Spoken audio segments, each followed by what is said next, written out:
welcome to a special episode and special adventure on Writing Through the Unknown. I'm your host, Michael, and today's guest I had the honor and privilege of meeting in person at the 2025 Full Disclosure Now conference in Florida, and I have been blessed and grateful to make appearances on her podcast show. And so I am so blessed to have her today as a guest for you all. And thank you all for joining us at this special time. And without further ado, I am going to allow my guest to introduce herself and tell her story. So I give you the one, the only super soldier, Veronica Bartolini. Thank you, Michael. I call him Michael. I'm Veronica Bartolini, and I had the pleasure of meeting you, Michael, in Florida. And we hung out. We had a good time. We were by the fire pit, swimming, all that, and just talking. I spoke to you and Nate Gray. I met him too, and other people. We were sitting at a table with Maria Sweet. We hung out with Susan Long, everybody there. And it was just fun, amazing. I'm very grateful that Brian made sure that we got there, and we had our, we did our little show here and there, and I had my table, and I'm just really grateful to be here, Michael. It's an honor. Thank you. Well, the honor is mine. And for those who aren't familiar with you, can you give them a little bit of background of your experiences and your story? Well, it would take a whole lifetime to hear my life. I've lived many lives here. I recently did write 3 books, Sheila and the 99. The other one is My Life in the Secret Space Program, which I had written it as My Naked Truth, Story of a Female Cop. But then I changed it to that. And that's a whole rundown of my whole story here and school and the military and police. My personal life since a child. I had to. That's the way that I'm healing. And then the 3rd book is Sheila Wolverine Mars Montauk, which in there I speak about CIA love bites. I termed it CIA love bites, B-Y, as in Yankee, love bites, because there's, as you know, the agencies like to send people to you, whether it's a romantic relationship or not, to infiltrate you, to occupy your time so that your mission is not complete. So it's up to you personally and you only to see that. So I'm hoping to be able to help the audience and whoever, I do readings and things like that. I do more of, I have my deck of cards here and I pulled a few cards, but mainly I use my intuition. I was born with special gifts. And when I was a kid, my mom would say, "Oh no, that's of the devil. You're speaking nonsense. That's not Catholic-like." And then when I was older, that's not Christian-like. But I had to kind of hide I couldn't really tell my mom or the family too much of what I saw, because I did see a lot of things. Just being with my eyes open, I hadn't been able to fall asleep because I could see creatures under my bed. The mano peluda, the walking hand, Harry, walking hand. Back then I didn't know what they were, Greys and Dracos, which are just a lot of things. Since I was a child, I was always followed. Even when I would go visit my grandparents in Mexico, I was followed by men, and I was scared, and I would run away, and I would see things in the closet. And my grandmother too, on my maternal side, she would see things in her closet, and she would say, "Mijita, close the door. I see them, ahí están la gente." I said, okay, no. And I'm like shaking to the closet door. Why do I have to close the door? You're the adult, And many things, many things. There's so much to say, but when I was a police officer, I used my gifts, and back then I never told anybody in the police force. What happened is my lieutenant would show me pictures of the guys that had wants and warrants, or the gals, and he would say, by nighttime, I want you to find these, and I'm like, okay. So on one of these incidents, I was, my other friends were the other cop friends were gonna go to lunch to lunch, and I'm like, you know what? I know where this guy is, even though I've never seen him before. I had no idea who he was. All I knew is that I drove my patrol car to the Star Motel, which it has recently, within the past 2 years, they demolished it. But I was there at the Star Motel, and there was an Asian guy there at the front desk, and I said, sir, do you know this? Where is this guy? And I said, I think he's here, I said. And he said, yeah, he's in number 10. And I still remember. I walk up there, and I'm like, police, open up, because that's my man voice, right? And he opened the door, and he froze. And I looked at him. I said, I need to take you to federal jail. Turn around, put your hands behind your back. You're wanted. my cop friends would laugh, and even my sergeant, because he'd say, oh, you're wanted. And I'm like, that was just me, I have autism and whatever. And to me, it's just fast. It's like whatever comes out, come on. I got, the stare, my man voice, and just, it's all in the eyes. It's all in the eyes, like how you communicate, it's really interesting. He did not resist. And then I heard my sergeant and my other cop friend, Chris, roll up with their wig wags on. And I'm like, what? I already got him behind, back of my patrol car. Like, what's the fuss? And one of the guys is like, I told you to wait for me. And I'm like, no, I told you I was going to go balls to the walls. I would always say, when it was like my turn to go 3, okay, boys, come on, guys, balls to the walls. And I just go.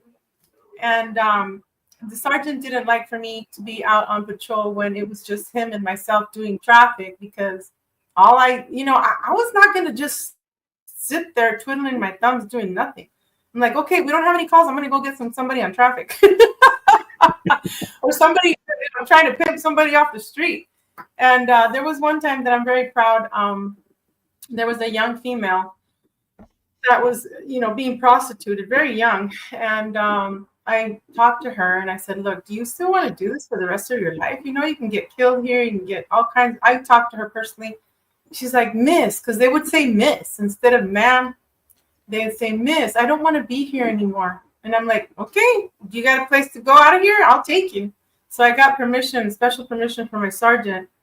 I took her to the hotel where the other girls had resided with this pimp, right? That's what we're going to call it. That's what they are. No one was there, but she was able to get all her things. And I took her away from the precinct, far away.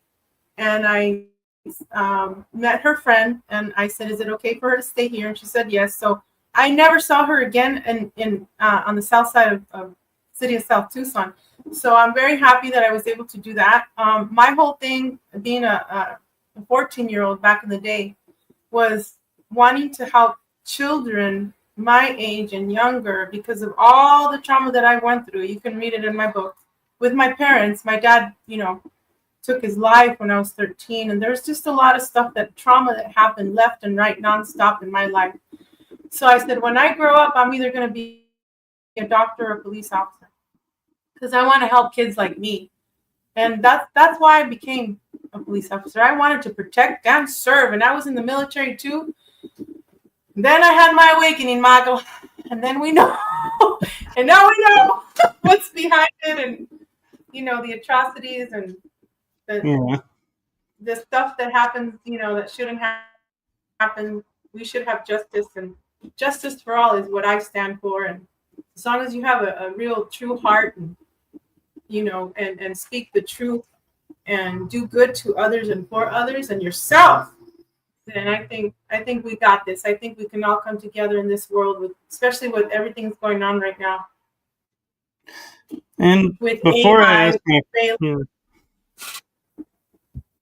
I was going to say, before I ask my first question, I just wanted to honor your service as a vet and police officer. So thank you for your service and your sacrifice. And with that, my first question actually is, did your experiences with the programs and everything start before you came to the US, or was it when you were in the US? In Mexico. I was, so what happened was, one of the doctors, Mangala, worked with two other doctors. I have it written in the book, from the Soviet Union. They had defected. They got kicked out pretty much. Ended up in Mexico and took me. I was my lab. My mother she had me as a C-section. She said that I was in her uterus sitting, that I did not want to turn. I never turned. I was just sitting. And so, what happens is, when they have, especially C-section, the cesarean sections, they bring another baby to you. So it's pretty interesting. Or they take even in the womb, the plasma and everything's given, the different kind of injections to make you a superhuman, or for the Nephilim bloodline, or whoever wants dibs on this being has dibs. And then when you're born, like I said, I was born in Nogales, Sonora, Mexico. And at 1 year old, my dad immigrated us to Nogales, Arizona. But I still had family in Mexico. I don't consider myself Mexican because I don't have Mexican bloodline. My bloodlines are so many. But it started there in Nogales, Sonora. And then when I moved to Arizona, same thing. As a child, I was taken out of class every day for supposedly English as a second language, but it was mainly for the super soldier program. I had ear testings. I had blood draws, many blood draws a year, 3, I would say. Bubble test, hearing test, speaking. He would one of the professors, he always wore a suit, and he took my sister, myself, and other children into a special kind of like a trailer by the school, and every day we would start out with, "Hi, my name is," sorry, "how are you?" "I am fine." "What is your name?" And then boom, I black out. I do remember cards that he would show us. And then we would be taken off out of the school, especially me. I was the oldest. They would take me to libraries, to the observatories. They would take me to the lake, just different places. And my mom would always say yes. And then in 5th grade, I was recruited to the NASA program. And 5th grade, we had a contest. It was a very simple contest, your states and capitals, things like that. And so a young boy and myself, we were the ones that won the first place. We got invited by our teacher, Mrs. Norris, I still remember, to the movies, and we saw Raiders of the Lost Ark. Now, forward now till I'm awakened, now I know that Raiders of the Lost Ark 1 is totally real. And then in 5th grade, going back, we had to make globes, the earthly globes, out of balloons and paint them, and paper, newspaper, paint them to different earths and whatever. And then we had to dress up in black and white suits, and we had to make our console like if we were in a ship. And they invited a lot of people there. I do remember 2 males with suits, and I don't know who they were. It's just really interesting when you think about the things in the past that happened to you. So that's when that started at birth. And then at a year and 5 months, according to Jay Essex, he did a reading for me long ago because I wanted to confirm what was going on. I remember being taken at 3 years old on a ship by 3 different beings. They had the big, huge eyes, almond eyes. One of them a female, but she had like hair. She had like a lavender suit. The other guy had a blue suit, and the other guy, I think it was green. I'm not sure. I wrote it down. And that's when I was 3 years old. When I came back to the front door, my mom spanked me because she couldn't find me. She didn't like it that I would go to the next door neighbors. There was a little kid swimming pool, a blue one, and I would go under the fence and I'd swim there. And I just lost so much time. My dad would even get upset because she was always telling me, don't go over there. So I do remember seeing the ship. It was like a lavender, silver, it was just like a saucer, a regular saucer. Not like the bell. It was kind of like the bell, but it didn't have the hump on the top. And I've seen it before in the astral, and that time it had like windows when I was taken to off planet to Mars.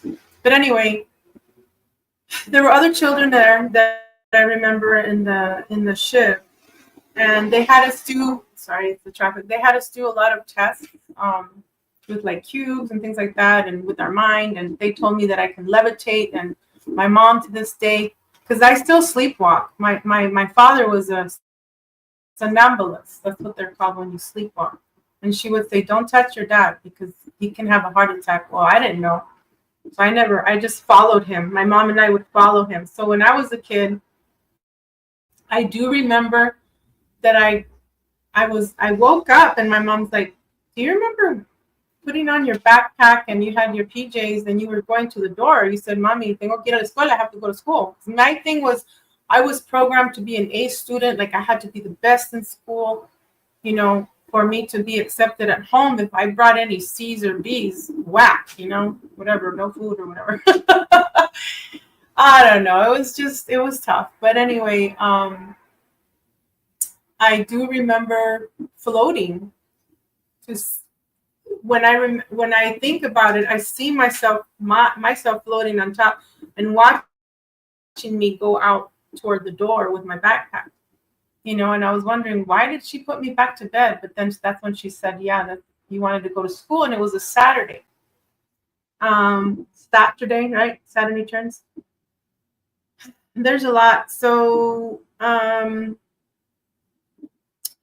Jay Essex said that at a year and a half years old, they started putting the plasma shots for me to be used in the dolphin program, and they put me in a little pod where I can breathe underwater, and I was able to communicate with the fish and the ocean life. And the fish were scared of me, he says, because I can speak with them. I still have a baby voice that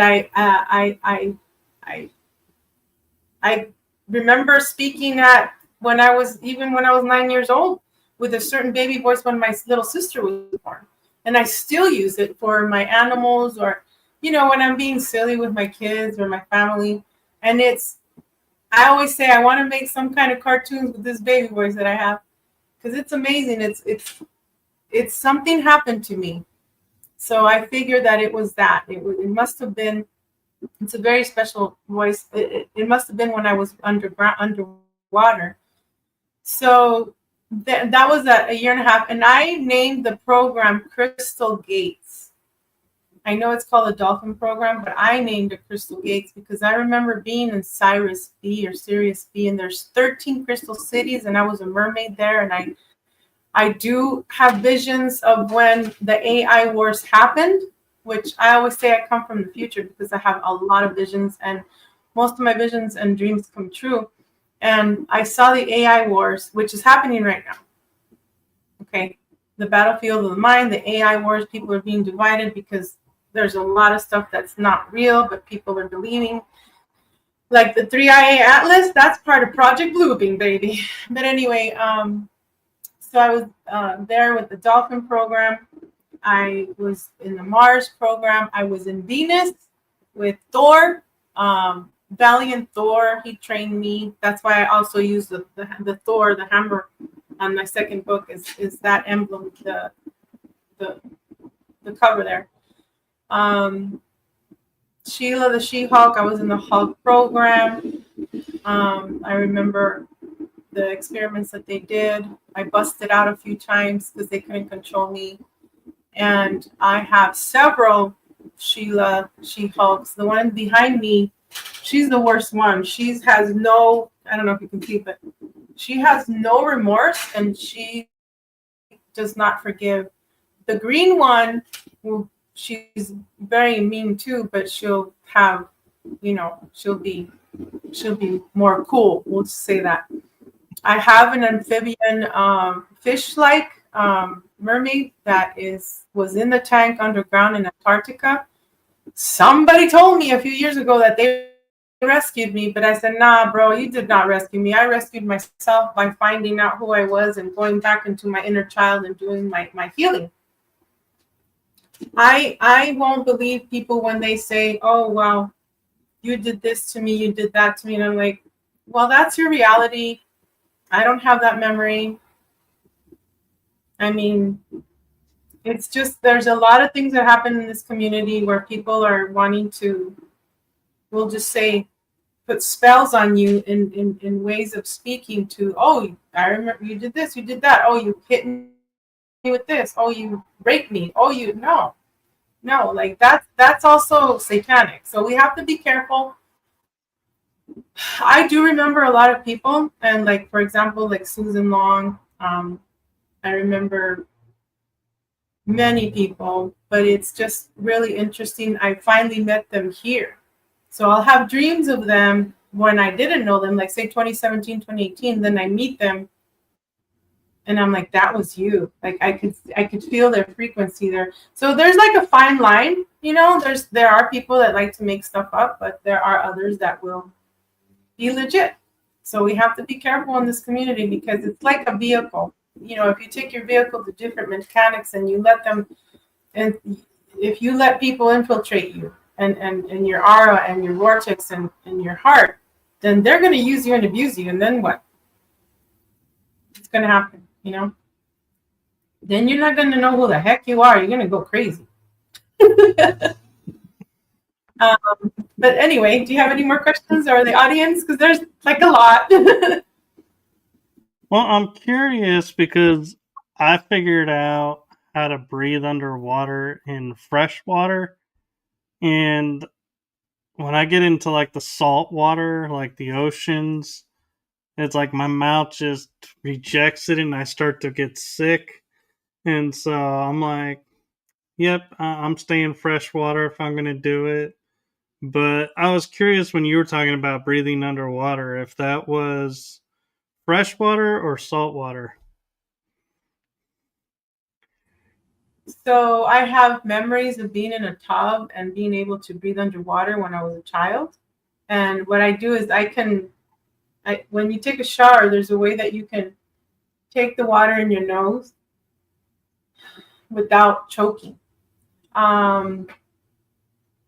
I have memories of both because I also have the memories of being with Max Spears in the SS Lorraine and going from the museums to the underground oceans and then going to the jump rooms in Mars from California.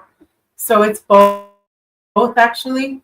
I helped the children when I was a child too, but I helped the children to be able to communicate with the dolphins. So I would pair them up and the A students would have their hands down like this and up, like with their palms up. And then the C students would have their hands like this. So that way they can communicate with each other and then be able to communicate with the dolphin. Some of them did need the headgear the clear headgear for them to breathe. So there's a lot of dolphins and black whales and that I can communicate with. I was taking care of a huge beluga whale in one of my astrals, and it's just amazing how they are. There are other beings that are called tag-alongs that will tag along to the UFOs from the salt water underneath and then go up above and to the space stations and give whatever relics they need. So we were pretty much used. I was pretty much used to bringing back relics, communicating with the dolphins, and also holding the wormholes for people to come through, or beings. And I have memory of that. It's just crazy sometimes. It's like I have to pinch myself. Did that really happen? You know. So I have to like keep writing down my astral, my dreams, my visions, because just a lot of things are coming. Like I had a vision in 2017. Actually, 2017, I was in a dream, my astral, where I was in a black and white suit, and I had a like a glass pad with me, and I had a male was beside me. He was like in a black and white suit as well. He had gray hair, tall, thin, and I said, "Oh wow, what's happening here?" So I pushed the button, and from South America to North, there was an orange line, and then we had something happen. China and Russia had a red line, and I said, "Oh shit!" Like the nuclear war, you know, it's happening. And then as soon as I saw that in the glass pad, there was a knock on the door, and there was 3 agents in suits that ran after me. And I looked back, and I made sure that my kids were taken care of, because there was like a kind of like an atrium where they were being schooled. And so I had other agents that took care of my kids, and me and the other guy, we took off in a black vehicle. We ended up going underground, and there was a lot of yellow buses, school buses that were there. Okay, and it was in Mexico. We ended up underground in Mexico. One of the dumbs there, because yes, they do connect everywhere. And one of the females comes out. She's wearing an orange jumpsuit, and her name is Samantha. And I've known her from the past here. I lost contact with her, but I knew her. And in my dream, she said, "Veronica, you're not going to forget me, are you? You're not going to forget us." I go, "No, I'm not. But you have to comply. You have to go into the yellow school buses, you know, to be taken care of until all this passes." And I, after that, is when I had the dream of the ocean side in California and in New York, all of that, all the ocean lines, the shorelines were gone. So to my left, I was on my ship. It was a huge ship. I saw people, animals, tigers, horses, elephants, people coming out of the water from the ocean. And there was a flood. And so me and the other SSP people said, "Hey, let's get on the ship. Let's get them on the ship." We made sure that they got into the front of the screens. In the first floor, there was the screens. We sat them there with information. And then I went to the second tier. I saw Susan.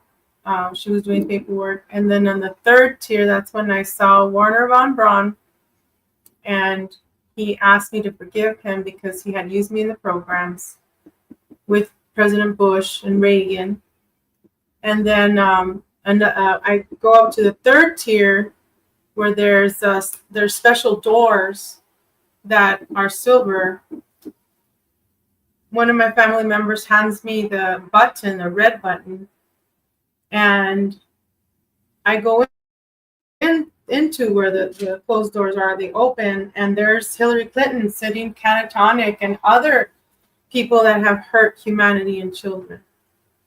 And they had like a harness on them, like catatonic. And then I pressed the button, the big red button, and they're done. They're done for. And that's the future that I saw. I also saw another part where we were at a restaurant. It looked like Mexico again. Like I said, it could be Mars, could be somewhere else, could be here. But to me, it felt like Mexico. And we made sure that they had tons and tons of food. The people that we had rescued, the men took care of the men, women took care of the women and children. And we were making sure that they fed and they were medically cleared. Reunited the children with their parents, and then the children that were mistreated at home, obviously we were not going to, we were going to do justice for them and separate the parents. By this time, the evil parents had been done for. We'll just say that.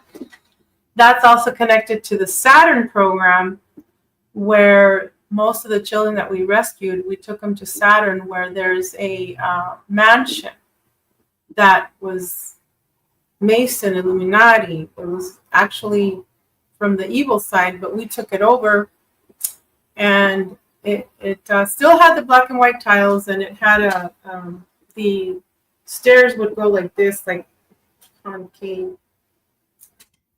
And my friends and I were up on the roof of this place, and then we went down, we were going to eat our dinner, whatever, snacks. And then to our left and to our right, we could see the different children, being taken to medical. And then after that, they were going to, after a while had happened, then they had school, they had entertainment, they were going to be doing some tap dancing, ballet, and, just being taken care of and making sure that they never saw evil. And yes, reunite them with the good parents, and then the evil parents would not see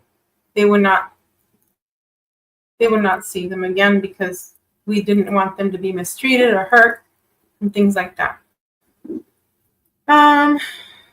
In Mars, I have many clones and many alters. Her name is Soel. Soel is the one that has the black suit with the spider webs, and she meaning in the Kevlar spider technology. And I had a battle with I call them the reptoids. And those are the ones that they look like dinosaurs with the little hands. And some of them are like, they kind of look human, but they're more dinosaur. And they had taken women, children, they had taken them under the dumps where there's water trickling. I see the water trickling, and then they were electrocuting some, and most of them were in black cages, like bird cages and square cages, dog kennels, and all that. It was not a good sight. So I battled there. I saved, as many as I could. And then there was the final war in Mars that I was there, and that's why I contracted what they call the Veronica virus, the vampire virus. And so there was an explosion there. I was able to save one person. And when I took him to, we were dragons before too, by the way. We've all been here through these wars, meant eons and eons. We're reincarnate again, But I say this time I don't want to reincarnate. I say this is my last rodeo. I don't want to come back to Earth. But it's been very painful here. But anyway, so I saved this person, took him to safety, and then my ship got blown up, and half of my body with my face was blown off. And I was just there looking up at these beautiful, I don't know where I ended up in this place after Mars, but where I was exactly, I don't know. But there were these white, they look like white poinsettias, but they're white, like I said, with crystal things coming out in the middle, and just crystal leaves and white, just looking at me, like loving me, And I was just like so little, just looking at them. They were ginormous. And my friend Consuela, she tells me that she picked me up, and I told her I don't want to just leave me here to die. I kept telling her, leave me here to die. She said, no, you're not done yet. So she took me to my star family, to the Andromedans. And here I am with a bleed through of titanium on my neck, my lower back from S1 through L5. I have 4 titanium here. And now I need my middle back. My back is broken. I don't know how I work out like that or live. I have other issues that are going on. I've had 32 surgeries, going on more. And the bleed throughs from being in space, the radiation, the just everything having to be repaired here because this is a model. But anyway, there's a clone that was left here. Can I bring the picture real quick? Sure. Okay, let me bring it. And then I'll be right back.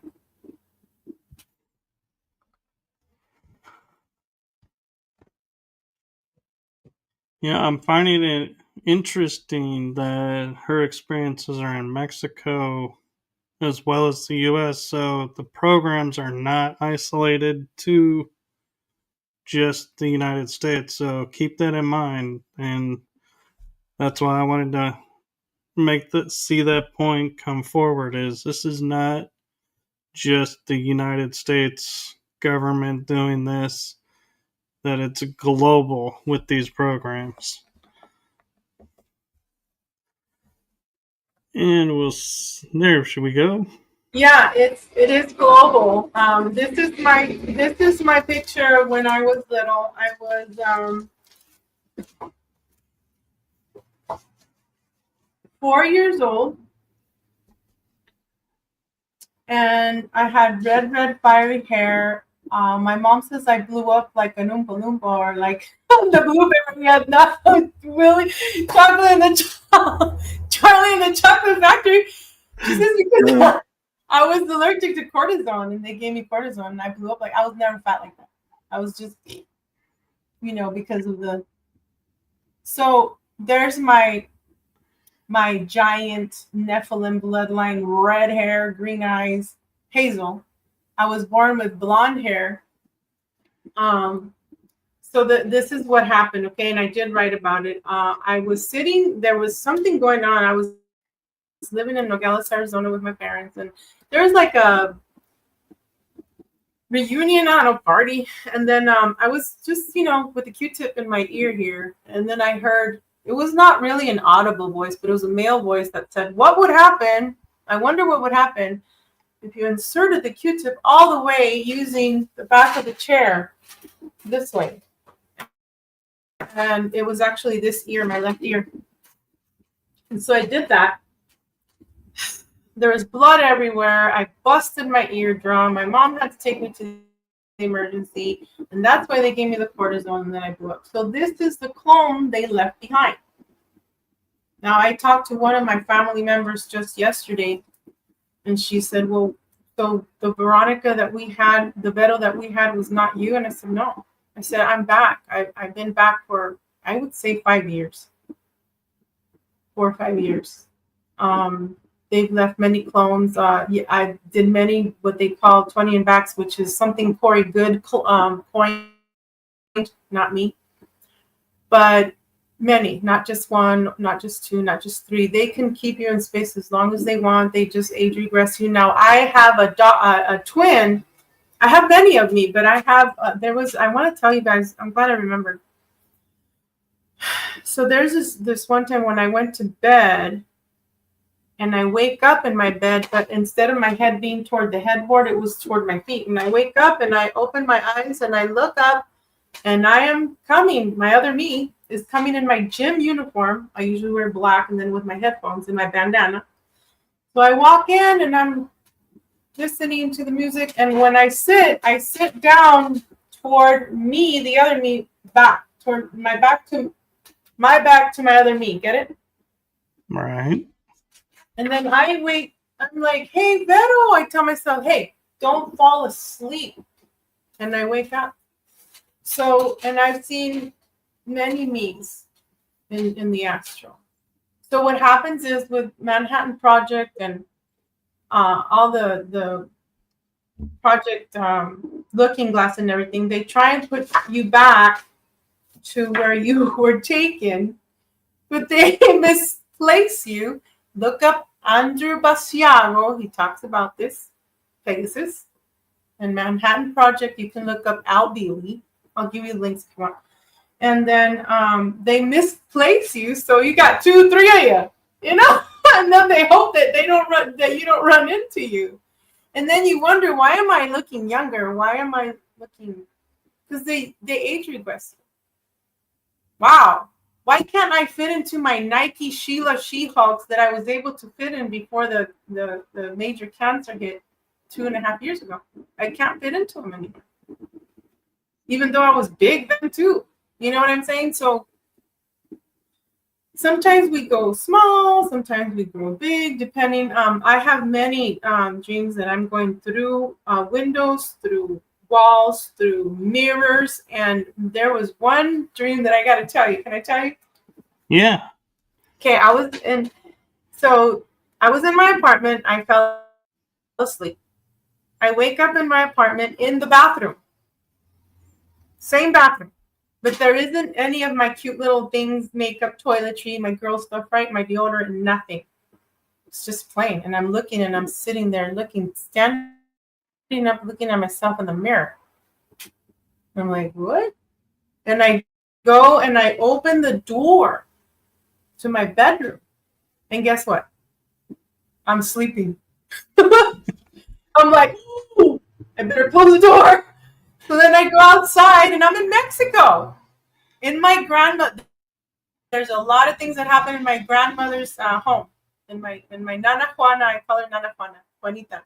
It's home. And I'm going to the porch and I'm going down the stairs. The stairs are actually blocks, cement, huge. Down, down, down. And then I see that there's a man raking in this huge field, but there isn't any grass or anything. He's raking dirt. I'm like, what the heck is this guy doing?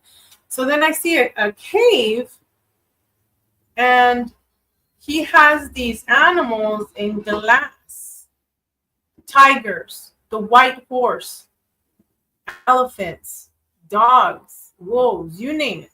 So what happens is I get so mad that I use my chi and I go like that. And then there's white, remind me of the white light, okay? There's white, just fire that comes out. And then I just break the glass. And then the animals come running. There's the white horse that comes running to me. And I have so much love for that horse, because I was also in Project Pegasus too. But also as a child, I would go to sleep watching a movie. It was a movie of a little boy that had a little horse with wings, white. So this horse in my dream, though, didn't have wings. I have many dreams with horses. You guys should read my books. It's pretty interesting. They tell me, Beto, you have some weird-ass dreams. I'm like, yeah, and some of them come through. I tell them. But anyway, the horse comes to me, and then she puts her head on my lap, and I'm caressing it, and I wake up crying, terribly crying. Then there's this other dream where my mom says, Mijita, look at the picture of the Polaroid. Do you remember when you were in the Navy with your fiance? And I look at the picture. I'm like, yeah, where'd you find it? Then I wake up, go use the restroom here, go back to sleep. And I'm docking. I'm getting off, undocking. I'm getting off the ship. And I have my white Navy uniform with my hat, my little dress. And my fiance is right here beside me, holding me. And we have both our green duffel bags and the suitcases. I really want to show you the suitcase, but it's way over there. I found it later at a Goodwill store. But anyway, hold on.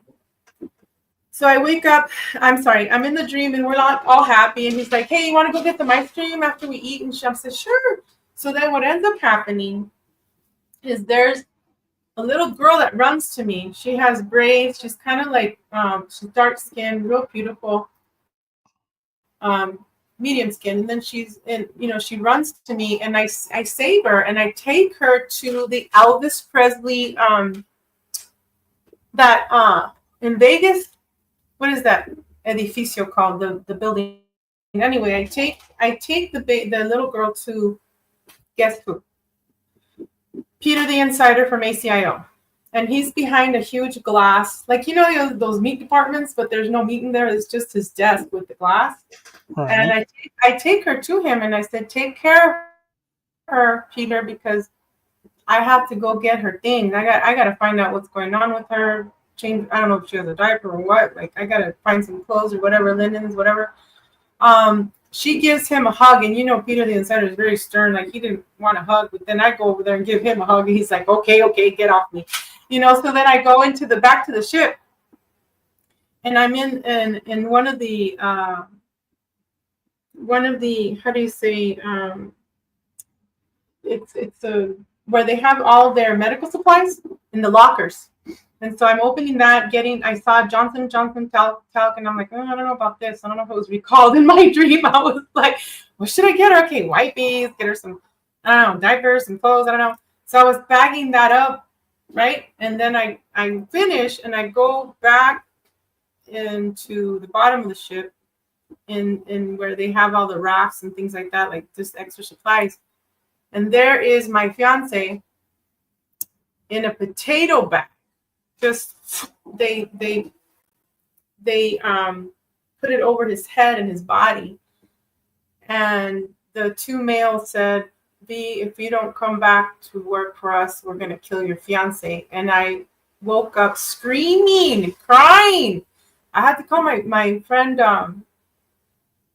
back in the day, Jessica Morocco, and she even recorded me.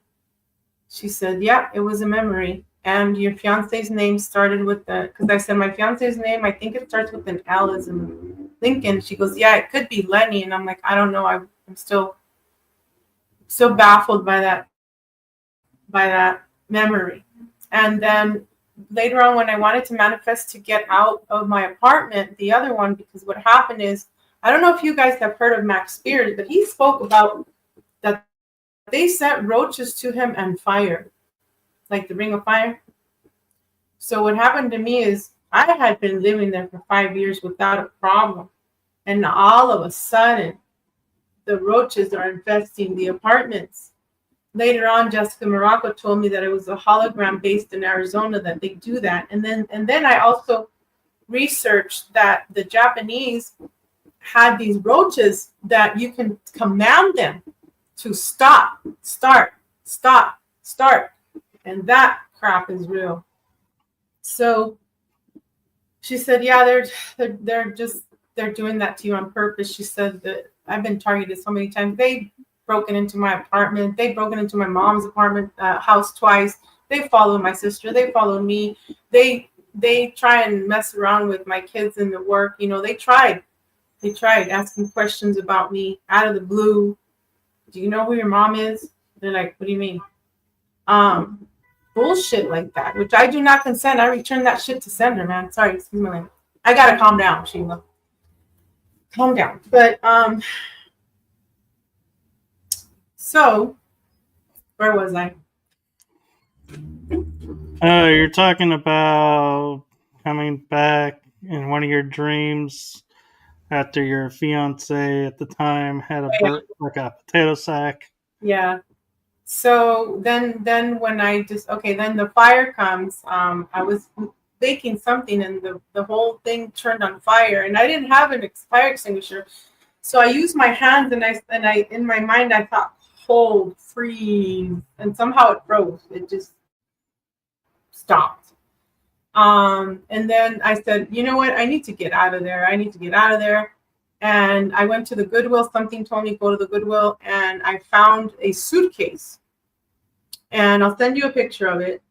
But it's an old-fashioned suitcase where the vampires used to have the olden days where you travel with those in the military or whatever. This one belonged to a male. But I bought it. I bought that and something else. And a week later, I found my new place where I am now. And I was told to come here. I've never seen this place. My apartment is my birthday. you know. And then I find out I have cancer, and I live by the cancer center now. So it's just, you got to listen to your intuition, you know. So then what I wanted to say was, I wanted to talk about the white light in the hospital, but also the white light in my chest. And the white light, what happened is I had already attempted suicide the third time in my life. It didn't work. You guys can read about it in my book. How I did it and whatever. It took me 20 doctors to save me. Yep. And I was still like, well, what the hell's happening? You know, my kids they were trying to take away my kids. A lot of things were happening. And I just said, you know, if there's a real something out there that loves me, a real God, I don't really want to call it God or source. I said, if there's something out there that's creator, like that loves me, that I know that I'm a part of, pretty much, if there's a God out there that really, a true God, I said, that loves me and does not wish harm and is a true creator, speak to me now. Show me something. I said, because I'm going to 10-7 again. I'm going to try it again, you know, because it was just really, it's been hell. But anyway, it's better now, little by little. So what happened is there was a shooting star that hit the floor. At the same time that it hit the floor, the light came out of my chest. It was a huge white light that came out of my chest, and I knelt to the floor. I had a rosary on my hand, and I had a candle lit. I started crying, and I'm like, what the hell just happened? And by that time, I was living with some people I thought who were my friends from high school. And they came in, and she's like, what are you trying to do, V? Trying to open a portal? I'm like, what's that? You know, back in the day, I didn't know what the hell she was talking about.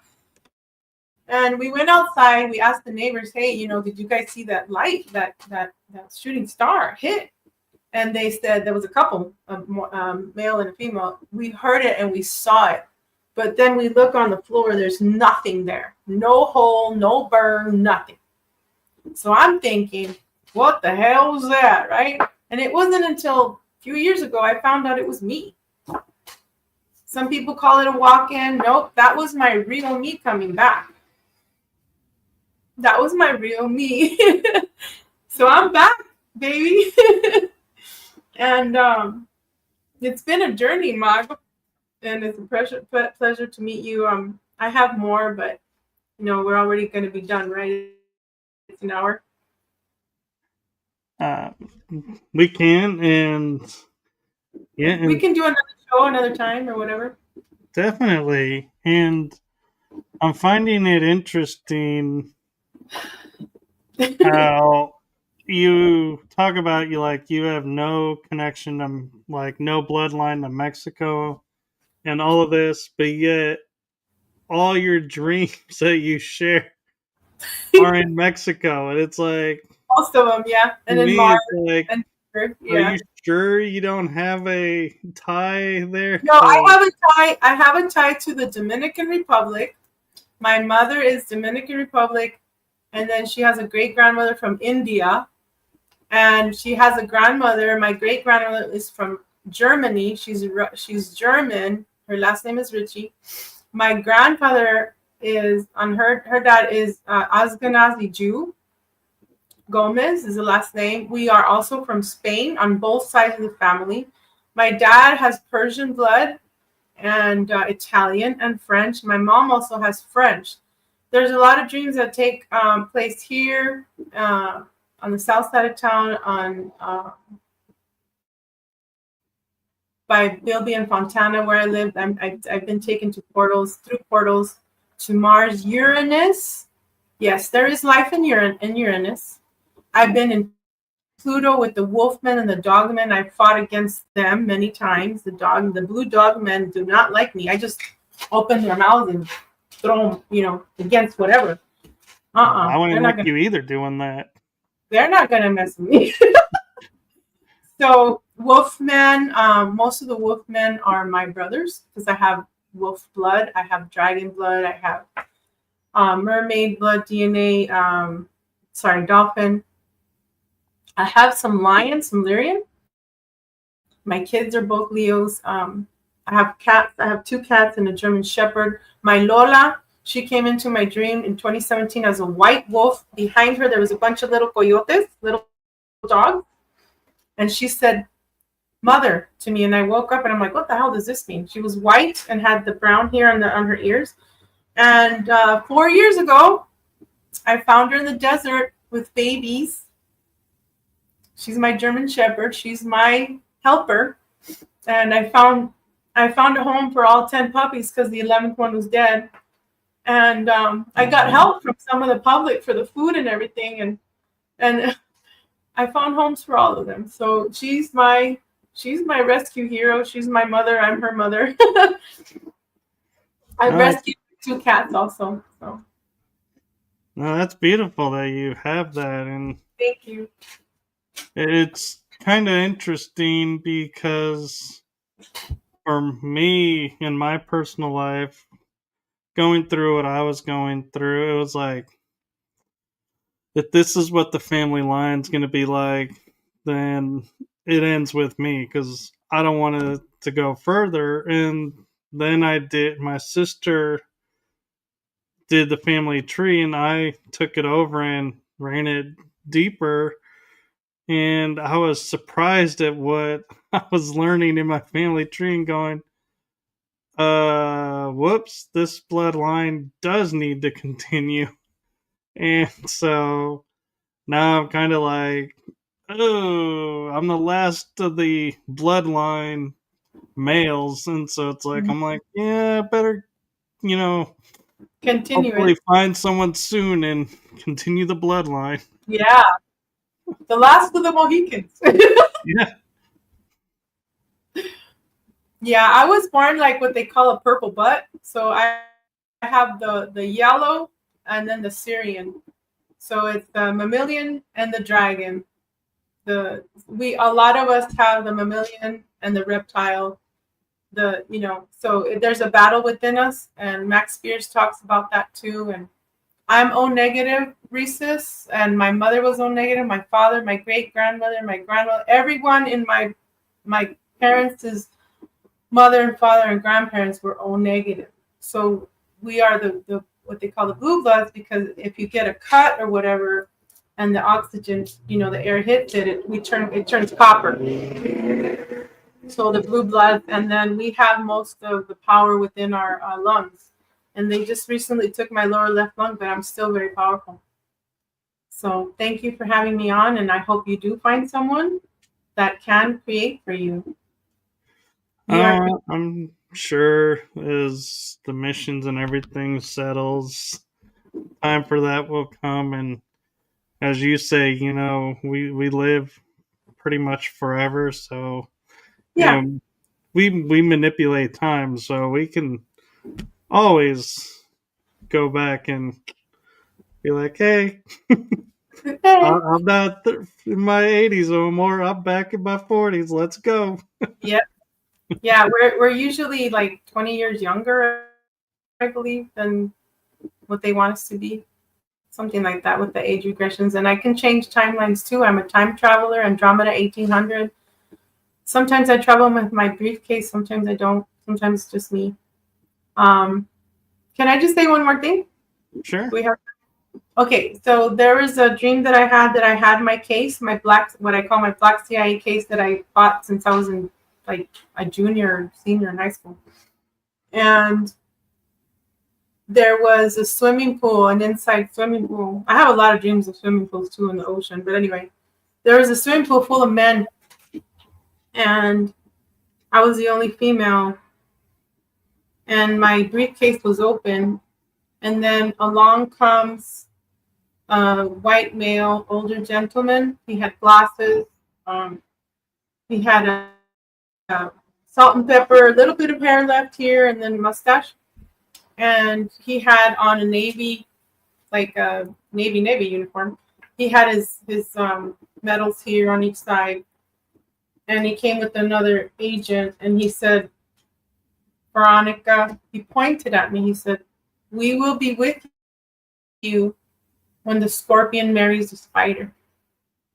So the Raelian agenda is Germany and Japan.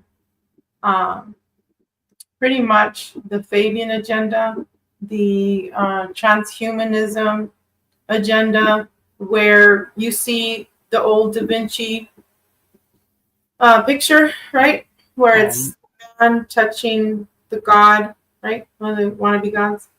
So it's pretty much human, when human is merged with technology. Wait, the fingers touching, Now, you mean Michelangelo's? yes, sorry, Michelangelo. I said Da Vinci. The Da Vinci is the one with the wheel, like when they spin you, because they have to spin you to get you out of body. So when I was a kid, I loved going around the merry-go-round. Yeah. So yeah, they spin you, and then you can go out of body like that, and that's part of the Pegasus project. But so what it is we're coming up to a war where the human super soldiers are going to be warring against the human crossed with AI, the cyborg humans. Now remember, we humans will always win no matter what, because we have love. We have the power. The real human star family have the power of love. And love is the one that transmutes everything and just pretty much hit the road, Jack, if you're not going to be good to humanity. Unfortunately, the government is lined up with the negative ETs. It's lined up through Antarctica. And there's a wormhole there that I have seen. They have sleeper cells. I wrote about that in my Sheila and the 99 with the Hulk and Dolphin program, where I see the many that are sleeping under ice to be brought back into life. And that's also part of the Nephilim agenda, which is connected to Saturn and the moon and how they reincarnate you through the moon. They take you to Saturn, they bring you back. They use us as pretty much their electricity, their food, whatever, which I do not consent. So in Antarctica, when Admiral Byrd was there, he found the entrance, and they told him to never speak about it, but his son knew, and he was actually going to go meet someone, I think Berkner, but they killed him off to show evidence of that. And that's where the evil aliens come through, and they steal our children. There's other, okay, it's connected to all DOMs, deep underground military base. It's connected. You can be in like 5 seconds from here to, Hawaii or whatever. Or you can be in 5 seconds to Mars. I think it takes like 10 seconds to get to Mars from the jump rooms in 9999 South Dakota Boulevard, where I was with Max Spears and James Caswald. I'm hoping to have James Caswald on my show. He said he was going to check his calendar because I really want to find out what the hell happened to Max. They killed him, and it's said that it was Stuart Swirlo and a chick named Monica. I know that from my researches. And now, good thing is that Sarah Adams is posting all that stuff on screenshots on her Facebook. And I asked if I can share that because I've been following ever since I had my awakening. That's how I woke up, by watching Max Spears and James Caswell. So I reposted that on my Facebook, and this is war, the battlefield of the mind, war against humanity, war against, crimes against humanity are real. The whole, the whole credit score agenda from China, credit score, the smart cities, the PDFs that they have. It's a certain name that they call it at the medical. All your medical records, or they will be, well, they have been placed into this China credit score along with your facial recognition. It happened, I remember when they were putting all those signs up at Target and Walmart, where they had, Target has the highest surveillance, and then it's Walmart cameras. When they were starting to put up those posters of people, I would take a double take. I'm like, who the hell's looking at me? but it's actual posters of real, right? Supposedly people. And then along with the cameras, those are the highest. It's connected to the FBI, connected to the DOD, connected to the DOJ, and then of course we always hear that FEMA camps are under Walmart. And I'm always telling people, don't go to the stadiums like in the movie. What's his name? Will Smith, I Am Legend, because that stuff is real. You don't want them to take your children or anything like that. So anyway, I took out the Queen of Pentacles and Three of Pentacles for you. And these are, do you want me to read them and then we'll go? Sure. Okay. And then we could do another show. And then if you want to be on my show, just you and me, we can do that too. That way you can tell your story. Let's see. Yep. Sure, we can make that happen. Okay, thank you. Oh, I don't know why I can't find it. Let me find it here. But basically, I can't find it, but basically it's telling me that we are all magicians and we are all in this together, and we hold the emerald. It signifies we hold creation, we hold past, present, and future. As above, so below. We are pretty much creators, and we have many lifetimes with the lion, the cougar, the tiger, the rhinoceros. We are all of these entities, and these entities are us. And we have lived many lifetimes. It's funny because it's kind of like holding like a cell phone or a card. Let me see if I can find it because it's really interesting. Queen of Pentacles. And the one is, it's Goddess of Love. Do we have time? Sure. Okay. Let me see. Queen of Pentacles.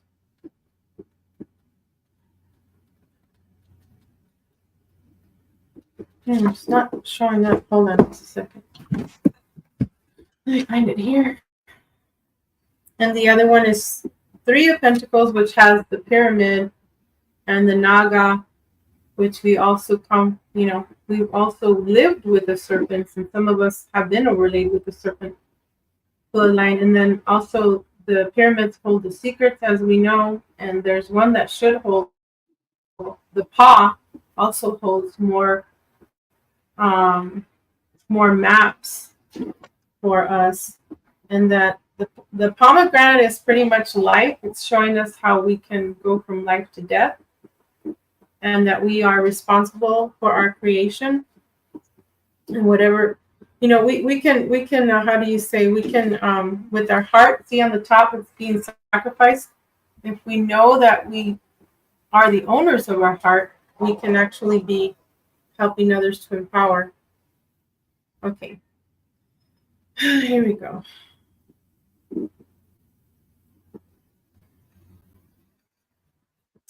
So I'm just going to read the general meaning of the Three of Pentacles. In general context, the Three of Pentacles is a positive card to get into the tarot spread. It represents learning, studying, and apprenticeship. It also signifies hard work, determination, dedication, and commitment. So whatever you are doing in the moment, you are likely to be given it 100%. Congratulations, you went back to the gym, yay! It also signifies building, and me too, on success of foundations. You have worked hard to overcome your challenges, and the effort you have put in should be paying off. This minor arcana card can also indicate that you may be collaborating with others to achieve your goals. Here we are. Love and relationships. In love tarot reading, if you are in a relationship, the Three of Pentacles indicates that you are committed to the relationship, and are putting the effort in it to make things work. If you have been having issues in the relationship, it can be a sign that you may seek the help of a relationship counselor to overcome your issues. You and your partner are growing together and learning about each other. If your relationship is relatively new, the Three of Pentacles can represent a time in the relationship where you are learning about each other and figuring out what to share in your lives with each other in the future. If you are single, the Three of Pentacles can indicate that someone you like has noticed you too.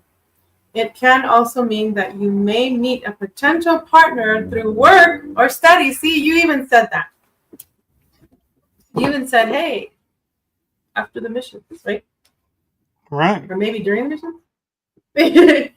Okay, let me tell you about the Queen of Pentacles. And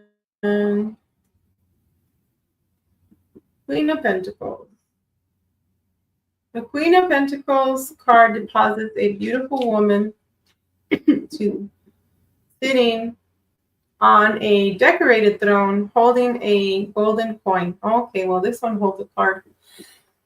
It could be a mirror, excuse me, a coin. Surrounding her, a beautiful blooming tree and green floral gardens. Her throne is decorated with various beasts of earth, tying her closely with nature and abundance. And it also means like closer to the root races. That means we have all the abilities pretty much, not just seers. At the bottom of the card on the right side, a rabbit is pouring into the frame, which symbolizes her high energy and fertility. Ooh, maybe you'll find a queen that's fertile. Sorry, they have the sage going on. But it can also mean something else, right? Okay. The Queen of Pentacles, therefore, deposits a certain level of success and prosperity, but the rabbit at the bottom, cautious, is cautioning us, right? That we should be careful of where we leap when we are chasing the success. It can also mean like success, like where to go, who to trust, right? The Queen of Pentacles represents both a down-to-earth woman who plays many roles to ensure that she keeps her family happy. And then it could also be talking about your feminine side too, okay, Michael? Or whoever's watching. She knows how and when to show love, keeping an orderly home, cooking comforting meals, and takes care of her children. But do not mistake her for being only a homebody. Alongside all these motherly attributes, she can plan business ventures and execute her plans successfully. It is thought that her naturally talented business senses that she is surrounded by such luxury. She is quiet and does not like disclosing her financial accounts. Wow. Fearing that it could bring more complexity to her life. Yeah, ain't that the truth, right?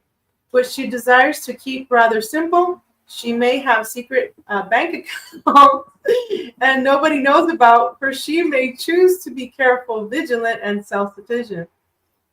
I love this. Thank you for this time, Michael, and I appreciate you and your audience. Thank you. And thank you. And thank you to everyone who's watching. And as we wrap this up for this episode, I like to remind everyone to like, follow, and subscribe whichever platform you're on, so that when Veronica comes back on, you can be aware and up to date on the shows. And so thank you to everybody, and thank you, Veronica, for all you're doing. You're welcome, Michael. Thank you for all your shows, and it was really a pleasure to meet you. It's awesome. It was a pleasure to meet you as well. Thank you. We'll see you. Love you. Bye, everyone. Bye-bye, everyone. See you.